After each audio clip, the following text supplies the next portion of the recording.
नमस्कार दोस्तों, 8 मार्च 2014 शनिवार रात के 12:41 मलेशियन एयरलाइंस के एक फ़्लाइट MS-370 मलेशिया के कैपिटल कोलालमपुर से उड़ान भरती है चाइना के कैपिटल बीजिंग तक। इस फ्लाइट के अंदर 2 पायलट, 10 फ्लाइट अटेंडेंट और 15 नेशंस के 227 पैसेंजर मौजूद हैं। दोनों पायलट हाई एक्सपीरियंस है। एक तरफ पायलट है कैप्टन जहारी अहमद शाह, 53 ईयर्स के, जो कि बहुत ही सीनियर और 33 साल का फ्लाइट एक्सपीरियंस है, और दूसरी तरफ है फर्स्ट ऑफिसर फारिक हामिद, 27 साल के, जिनको 7 साल के फ्लाइट एक्सपीरियंस थे, और ये इनके लिए आखिरी ट्रेनिंग फ्लाइट है, जिनको कंप्लीट करने के बाद ये फुली सर्टिफाइड हो जाएगा एक पायलट बनने के लिए। अगर इस फ्लाइट की बात की जाए तो ये 11 साल पुराना बोइंग 777 फ्लाइट था, जिसमें ना ही किसी किस्म का प्रॉब्लम थी और ना ही पहले कभी इलेक्ट्रिकल और मैकेनिकल हादसे का शिकार हुआ था। ये बस एक नॉर्मल फ्लाइट था, मलेशिया से बीजिंग तक का। लेकिन उस रात के बाद ये फ्लाइट नॉर्मल नहीं रहा, अभी भी मिस्टीरियस बना हुआ है। उस रात ये फ्लाइट करीब 20 मिनट तक उड़ान भरती है सही दिशा में। रात के 1:08 में ये फ्लाइट मलेशियन कोस्टलाइन को पार करके साउथ चाइना सी के ऊपर चली जाता है, वियतनाम की डायरेक्शन में। जहारी रिपोर्ट करते हैं कि प्लेन 35,000 फीट के ऊपर लेवल पर है और प्लेन में सब कुछ नॉर्मल चल रहा है। इसके करीब 11 मिनट बाद एयरप्लेन पहुंचता है वियतनामीज एयर ट्रैफिक के जुरिडिक्शन के अंदर। इसी कारण से जो कुआलालंपुर का एयर ट्रैफिक कंट्रोलर है, वो रेडियो पर कहता है, मलेशियन 370 कॉन्टैक्ट हो ची मिन 120.9 गुड नाइट। इसके जवाब में कैप्टन जहारी आंसर करते हैं, good night Malaysian 370। Malaysian 370. Malaysian 370, contact Ho Chi Minh 120.9. Good night. Good night, Malaysian 370. ATC और जहारी की बातों को सुनकर इस समय तक सब कुछ नॉर्मल लगता है, और नॉर्मल भी है एक समय तक। लेकिन कैप्टन जहारी के यही आखिरी शब्द सुनने को मिला इस प्लेन से। फिर इस प्लेन का कोई अता पता नहीं चला। प्लेन वियतनामीज एयर स्पेस के अंदर पहुंचने के 30 सेकंड बाद रात के करीब 1:21 में ये MS-370 फ्लाइट अचानक राडार से गायब हो जाती है। यानी कुआलालंपुर और हो ची मिन दोनों की राडार से पूरी तरह से गायब हो चुका था। उस वक्त ये बात कुआलालंपुर के एयर ट्रैफिक कंट्रोल के लिए तो बिल्कुल नॉर्मल था, क्योंकि उन्हें लगता है कि ये जो प्लेन है ये अब वियतनामीज एयर स्पेस के अंदर दाखिल हो गया है और उन लोगों की राडार की रेंज से बाहर निकल चुका है। कि जब वियतनामीज एयर ट्रैफिक कंट्रोल वाले ने फ्लाइट MS-370 को अपनी राडार से गायब होते हुए देखा, तब उन्होंने फ़ौरन प्लेन से कम्युनिकेट करने की कोशिश करते हैं, पर उस प्लेन से कोई भी जवाब नहीं आता है। वियतनामीज कंट्रोलर बार बार कोशिश करने के 18 मिनट बाद कुआलालंपुर एयर ट्रैफिक कंट्रोल को बता देता है कि MS-370 अचानक गायब हो चुका है। अब नॉर्मली ऐसे सिचुएशन में कुआलालंपुर की जो एरोनॉटिकल रेस्क्यू कोऑर्डिनेटर सेंटर है, उसे 1 घंटे के अंदर अंदर इन्फॉर्म करना होता है कि यहाँ पर प्लेन गायब हो चुका है। लेकिन 4 घंटे के बाद रेस्क्यू सेंटर को इन्फॉर्म किया और तभी एक इमरजेंसी रेस्पॉन्स की शुरुआत होती है। सुबह के 6:15 होते हैं। ये वो टाइम है जिस टाइम एयरप्लेन को बीजिंग में लैंड करना चाहिए था, लेकिन इसकी कोई लैंडिंग नहीं होती। तुरंत एक सर्च ऑपरेशन स्टार्ट किया गया और प्लेन MS-370 को ढूंढने लग जाते हैं। अगर आप इस मैप्स पर देखोगे तो प्लेन मलेशिया से बीजिंग जा रहा था। इस रूट के बीच में पड़ता है वियतनाम और साउथ चाइना सी, तो प्लेन गायब हो गया था इस साउथ चाइना सी के मिडिल पर, और यहाँ पर ही सर्च ऑपरेशन किया गया था, जो कि दुनिया के सबसे बड़े इंटरनेशनल ऑपरेशन है, जिसमें 7 कंट्रीज के 34 शिप्स और 28 एयरक्राफ्ट इस प्लेन को ढूंढने की कोशिश करते हैं, पर प्लेन का कोई नाम और निशान तक नहीं मिला। इस वक्त तक पूरी दुनिया को इस हादसे का पता चल चुका था। टीवी, न्यूज़ और सोशल मीडिया सब में सिर्फ यही खबर दिखा रही थी। A Malaysia Airlines jet with 239 people on board disappeared from radar screens. इसी दौरान कोई मुल्कों की इन्वेस्टिगेशन टीम भी सर्च ऑपरेशन का हिस्सा बन गई। अगले पूरे 4 दिनों तक ये सर्च ऑपरेशन लगातार चलता रहा। फिर चौथे दिन एक खबर आई जिसने सारे रेस्क्यू ऑपरेशन टीम को हिला कर रख दिया। 8 मार्च को 1:21 पर फ्लाइट MS-370 सिविलियन राडार से तो जरूर गायब हो गया था, लेकिन उस रात एक मिलिट्री राडार ने इस प्लेन को स्पॉट किया और वो अगले 1 घंटे तक शो होती रही। मिलिट्री राडार के अकॉर्डिंग इस फ्लाइट को आखिरी बार देखा गया था रात के 2:22 पर और इसकी लोकेशन साउथ चाइना सी में नहीं बल्कि अंडमान निकोबार आइलैंड के पास थी, मलेशिया के वेस्ट में स्ट्रेट ऑफ मलाक्का में थी। इस मिलिट्री राडार की रीडिंग्स के अनुसार ये प्लेन एक्चुअली में अंडमान आइलैंड की डायरेक्शन में ऊपर जा रहा था। इस खबर को सुनकर हर कोई हैरान रह जाता है कि ये फ्लाइट मलेशिया से बीजिंग जाने की बजाय बिल्कुल उल्टी तरफ क्यों गया और आखिर गया तो कहाँ गया। अगले कुछ दिनों बाद एक और नया सबूत मिलता है कि प्लेन मिलिट्री राडार से तो 2:22 पर गायब हुआ, लेकिन एक सैटेलाइट ऐसी थी जिससे वो प्लेन ऑटोमेटिकली लगातार कम्युनिकेट करने की कोशिश कर रहा था। आपको एक बात अपडेट करते चले कि ये बोइंग एयरप्लेन्स के लिए एक नॉर्मल बात होती है। जब उनका अपना कम्युनिकेशन सिस्टम किसी वजह से ख़राब हो जाता है तो वो सैटेलाइट से कांटेक्ट करने की कोशिश करता है। ठीक इसी तरह इस प्लेन ने भी ऑटोमेटिकली इनमार्सेट नाम के सैटेलाइट से कनेक्शन बनाने की कोशिश करी थी। यहाँ पर कोई डाटा ट्रांसमिट नहीं किया गया प्लेन की लोकेशन का, तो सैटेलाइट को बस ये पता था कि इस प्लेन ने सिर्फ कम्युनिकेशन करने की कोशिश करी थी।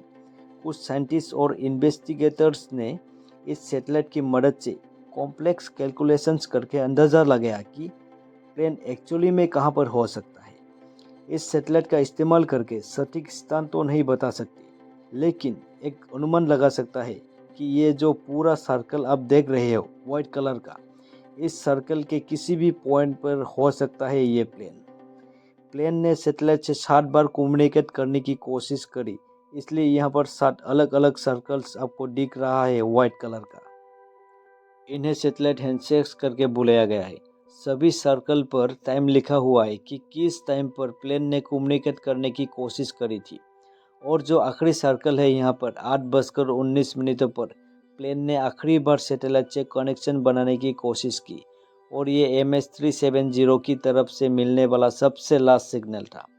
हैरान करने वाली बात यह है कि ये सर्कल इतना बड़ा है, कजाकिस्तान से लेकर चाइना, इंडोनेशिया और ऑस्ट्रेलिया के साइड तक इतने बड़े ओशियन से गुजरता हुआ पूरे लास्ट सर्कल के अंदर कहीं पर भी हो सकता है ये प्लेन। इसके बाद इन्वेस्टिगेटर्स कुछ और कैलकुलेशन करी प्लेन के स्पीड को देखकर, प्लेन में कितना फ्यूल बचा था उसे देखकर, और फिर अनुमान किया कि एक्चुअली में प्लेन 7 अर्क सर्कल में हो सकता है।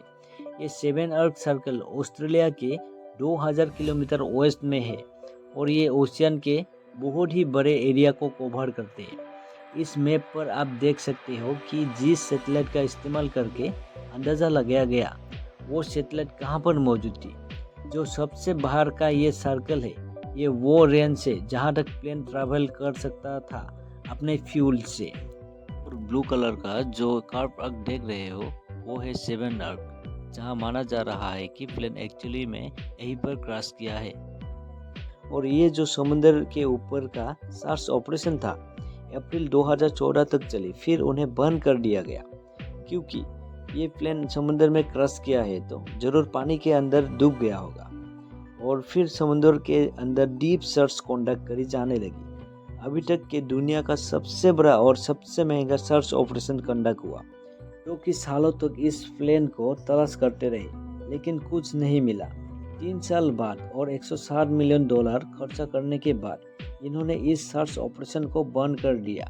ये ऑपरेशन एक फेलियर रहा। इसी बीच एक अच्छी खबर ये थी कि जुलाई 2015 में इस प्लेन का पहला टूटा हुआ हिस्सा डिस्कवर किया गया, डेब्री फ्लोट करके ओशियन में आइलैंड्स ऑफ रियूनियन पर। ये आइलैंड है माडागास्कर की इस साइड में। यहाँ पर प्लेन का फ्लैपरन पाया गया। आप फोटो में देख सकते हो, ये MS-370 प्लेन के टूटा हुआ हिस्सा है। इसके बाद फिर से 2018 में एक अमेरिकन कंपनी ओशियन इन्फिनिटी ने एक नया कॉन्ट्रैक्ट साइन किया मलेशियन सरकार के साथ। इस कॉन्ट्रैक्ट के मुताबिक अगर उन लोगों को इस सर्च ऑपरेशन में प्लेन नहीं मिला तो कोई फी भी नहीं चार्ज करेंगे, मतलब नो फाइन नो फी। इस शर्त पर उन्होंने एक नया सर्च ऑपरेशन स्टार्ट किया। अपने एडवांस मशीन्स और एडवांस अंडर वाटर व्हीकल्स के जरिए। कोई महीनों तक ढूंढते रहे पर अनफॉर्चुनेटली ये भी अपने मिशन में फेल हो गए। कोई कुछ नहीं मिला। इसी बीच मलेशियन पुलिस ने और एक इन्वेस्टिगेशन चालू किया। प्लेन में बैठे पैसेंजर्स का बैकग्राउंड चेक किया, फिर जो पायलट्स थे उनका बैकग्राउंड चेक किया और देखा कि उनकी क्या हिस्ट्री रही है। क्या ऐसा तो नहीं कि प्लेन को हाईजैक करने की कोशिश करी हो। और एक थ्योरी के मुताबिक प्लेन की जो कैप्टन थे जहरीसा, उस पर उंगली उठाई जा रहा है। ये कहते हैं कि कैप्टन ने जानबूझकर कम्युनिकेट को डिसेबल किया और प्लेन को जबरदस्ती ले जाकर ओशियन में क्रैश कर दिया। पर क्या रीजन था कि उन्होंने ही किया होगा। कुछ लोग कहते हैं कि जहरी का मानसिक संतुलन ठीक नहीं था और कोई लोग कहते हैं वो सुसाइड करने की हालत में थे, आत्महत्या करना चाह रहे थे। कुछ लोग कहते हैं कि हाईजैकिंग थी, ये एक टेरर अटैक की तरह था। लेकिन एक्चुअली में जहरी शाह पर क्यों ब्लेम डाला जा रहा है, चलिए समझते हैं। पहला पॉइंट ये है कि ये जो 180 डिग्री का यू टर्न लिया एरोप्लेन ने वियतनाम से वापस मलेशिया की ओर, ये ऑटो पायलट खुद से नहीं कर सकता था। ये एरोप्लेन के पायलट ने जानबूझकर ही किया होगा। दूसरा पॉइंट ये है कि ये फ्लाइट थाईलैंड और मलेशिया के बॉर्डर के बीच से उड़ाया गया ताकि दोनों की एयर स्पेस के राडार से दूर जा सके और कंफ्यूज कर सके। तीसरा पॉइंट ये है कि जहरी शाह के पास घर में उनके एक फ्लाइट सिमुलेटर था जो कि कोई स्ट्रेंज चीज़ नहीं है, लेकिन उस फ्लाइट सिमुलेटर में उन्होंने एक रूट ड्रॉ किया था गेम खेलने के लिए, जो एक्चुअली में कोइंसिडेंटली उसी रूट से गुजरता था जहां से MH370 उड़ान भरी थी। तो ये सब सुनकर आपको लगेगा कि कैप्टन जहरी ने जानबूझकर ही इस फ्लाइट को क्रैश किया था। लेकिन जो ऑफिशियल इंचार्ज है इस सर्च ऑपरेशन की, वो इस थ्योरी को कम्प्लीटली डिनाइड किया और उन्होंने कहा कि ऐसा नहीं हो सकता क्योंकि कैप्टन जहरी का पास्ट में कोई भी ऐसा बिहेवियर या कोई भी ऐसा साइन नहीं दिखा जो कि वो इस प्लेन को क्रैश करे। ना ही इनकी कोई फैमिली प्रॉब्लम थी, ना इनकी कोई इकोनॉमिक प्रॉब्लम थी, ना इनका पास में कोई ऐसा बिहेवियर रहा था, बल्कि इन्हें सब रेस्पेक्ट करते थे। तो कोई रीजंस नहीं है शक करने का। और एक थ्योरी उठाई जाती है, वो ये है कि इस प्लेन पे हाईजैकर्स मौजूद थे या कुछ टेररिस्ट मौजूद थे जिन्होंने एक्चुअली में ये किया हो। जब ये दूसरी थ्योरी उठाई गई तो प्लेन में मौजूद 2 पैसेंजर्स पर शक गया। पहला पुरिया नूर मोहम्मद महडट और दूसरा दिलावर सैयद मोहम्मद राजा दिलावर। ये 2 ईरानियन लोग थे जो फेक पासपोर्ट के साथ इस फ्लाइट में ट्रैवल कर रहे थे और इसलिए इन दोनों पर शक किया। एक के पास इटालियन बंदे के चुराए गए पासपोर्ट था और दूसरे के पास ऑस्ट्रेलियन बंदे के चुराए गए पासपोर्ट था। ये दोनों पासपोर्ट थाईलैंड में चुराए गए थे। कहते हैं कि ये दोनों लोग इन चुराए गए पासपोर्ट का इस्तेमाल करके यूरोप में जाकर सेटल होना चाहते थे। फर्स्ट उन्होंने बीजिंग तक की फ़्लाइट ली, फिर बीजिंग से यूरोप तक की फ़्लाइट लेने वाले थे। और यही सच नज़र आते हैं क्योंकि इनमें से एक की मदर हैम्बर्ग जर्मनी में मौजूद थी और अपने बेटे का इंतज़ार कर रहे थे। इन्वेस्टिगेटर और इंटरपोल ने भी बताया कि वो लोग कोई टेररिस्ट नहीं थे और ना ही कोई आतंकवादी हमला करना चाहते थे। ये लोग एक्चुअली में चुराए गए पासपोर्ट का इस्तेमाल करके यूरोप में जाकर सेटल होना चाहते थे। दोनों के पास ऐसा कोई प्रूफ नहीं मिला कि ये लोग टेररिस्ट थे। और एक थ्योरी है, इस थ्योरी के हिसाब से ये जो MH370 फ्लाइट है, इसमें ऑक्सीजन की डिफिशियंसी की वजह से प्लेन के अंदर बैठे पैसेंजर्स, क्रू मेंबर्स और दोनों पायलट सभी बेहोश हो गए थे और प्लेन ऑटो पायलट पर चलता रहा जब तक प्लेन में फ्यूल ख़त्म नहीं हुआ। और एट द एंड ये प्लेन समंदर में जाकर क्रैश हो गया। लेकिन प्लेन में ऑक्सीजन की कमी कैसे हुई, इस पर कुछ लोग कहते हैं कि कॉकपिट में इलेक्ट्रिकल फायर लग गई होगी जिसकी वजह से प्लेन में कोई सिस्टम काम करने बंद कर गई होगी। कुछ लोग हाईजैकर्स पर ब्लेम डालते हैं कि उन्होंने ज़बरदस्ती ऑक्सीजन की डिफिशियंसी क्रिएट करने की कोशिश करी होगी। और कोई कहते हैं इलेक्ट्रिकल और टेक्निकल फेलियर हुआ होगा जिसकी वजह से प्लेन में ऑक्सीजन की कमी हुआ। खैर असल रीज़न क्या है ये तो प्लेन के ब्लैक बॉक्स में महसूस रिकॉर्डिंग से ही पता चल सकता है, जो प्लेन के सहारे कहीं समुंदर में गायब है।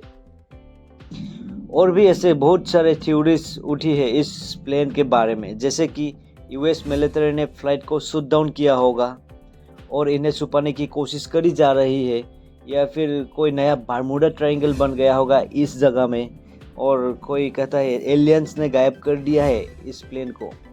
तो MS-370 जहाज़ के बारे में ऐसे कोई सारे थ्योरीज देखने को मिलता है, लेकिन वो सब थ्योरीज इतनी सच नहीं है। दोस्तों MS-370 गायब होने के 8 सालों के बाद फरवरी 2022 में एक फिर से प्लेन को मिलने का उम्मीद दिलाई एक British retired aerospace engineer Richard Godfrey ने दावा किया है कि वो इस रहस्य का राज अब जान चुके हैं। इन्होंने अपने कैलकुलेशंस करी है कुछ रेडियो वेव टेक्नोलॉजी का इस्तेमाल करके। ये टेक्नोलॉजी बहुत ही कॉम्प्लेक्स टेक्नोलॉजी है, पर एकदम लेटेस्ट टेक्नोलॉजी भी नहीं। बेसिकली रिचर्ड ने रेडियो वेव्स की रिफ्लेक्शंस का यूज़ किया है एरोप्लेन के रूट की अंदाज़ा लगाने के लिए। WSPR weak signal propagation report, ये एक ऐसी टेक्नोलॉजी है जो रेडियो वेव्स के रिफ्लेक्शंस को कैच कर पाती है। एक जगह से रेडियो वेव्स निकलते हैं, वायुमंडल से रिफ्लेक्ट होकर कुछ वीक्स रेडियो वेव्स दूसरी जगह पहुंचती है। अगर कोई प्लेन गुजर रहा होता है तो उसे नोटिस किया जा सकता है। और इन्होंने एक कंप्यूटर प्रोग्रामिंग बनाया जो वीक रेडियो वेव्स के सिग्नल का थ्रू एरोप्लेन के पार्ट्स को पहचान सके। और इनकी कैलकुलेशंस के अकॉर्डिंग ये MS-370 फ्लाइट एक्चुअली में 7 आर्क में ही स्थित है, समुद्र के 4 किलोमीटर पानी के अंदर। और इस एरिया पर बहुत सारे बड़े बड़े चट्टान मौजूद हैं। जो ऑस्ट्रेलिया ने सबसे महंगा सर्च ऑपरेशन कंडक्ट किया था, उसमें ऑलरेडी इस एरिया को सर्च किया जा चुका है, लेकिन हो सकता है किसी वजह से ये छूट गया हो। हालांकि जो दूसरा सर्च ऑपरेशन कंडक्ट किया गया था ओशियन इन्फिनिटी के द्वारा, इन्होंने इस पॉइंट को सर्च नहीं किया था, और इसलिए रिचर्ड गॉडफ्रे ने अपनी इस कैलकुलेशंस और टेक्नोलॉजी पर बहुत भरोसा करके बोलते हैं कि MS-370 उसी 7 आर्क की एरिया में मिलना चाहिए। और इस 40 नॉटिकल माइल का सर्च एरिया पर एक नया सर्च ऑपरेशन कंडक्ट किया जाए और मिल जाएगा उसमें। ये पुरानी सर्च ऑपरेशन से बहुत ही छोटा एरिया होगा। हालांकि रिसर्च के मेथोडोलॉजी को कुछ लोग क्रिटिसाइज करते हैं। फिर एक ड्रॉप एनालिसिस भी कंडक्ट करी गई थी ओशियन करेंट को देखकर कि अगर प्लेन उस एरिया में क्रैश हुआ होता तो प्लेन के जो अलग अलग टुकड़े हैं वो समंदर में फ्लो करके किन जगहों पर गए होंगे। और इस ड्रॉप एनालिसिस के अकॉर्डिंग कुछ टुकड़े एक्चुअली में माडागास्कर तक और इसके पास वाले आइलैंड पर गए होते, और एक्चुअली में पाए भी गए हैं। आज तक 27 प्लेन के टुकड़े पाए गए दुनिया के अलग अलग आइलैंड पर, और ये ड्रिफ्ट एनालिसिस रिचर्ड्स की एनालिसिस के साथ सही मैच करता है। अब रिचर्ड के इस क्लाइम को कितना सीरियसली लेता है और इस जगह पर एक नया सर्च ऑपरेशन किया जाएगा कि नहीं, ये तो आने वाले समय में वक्त ही बताएगा।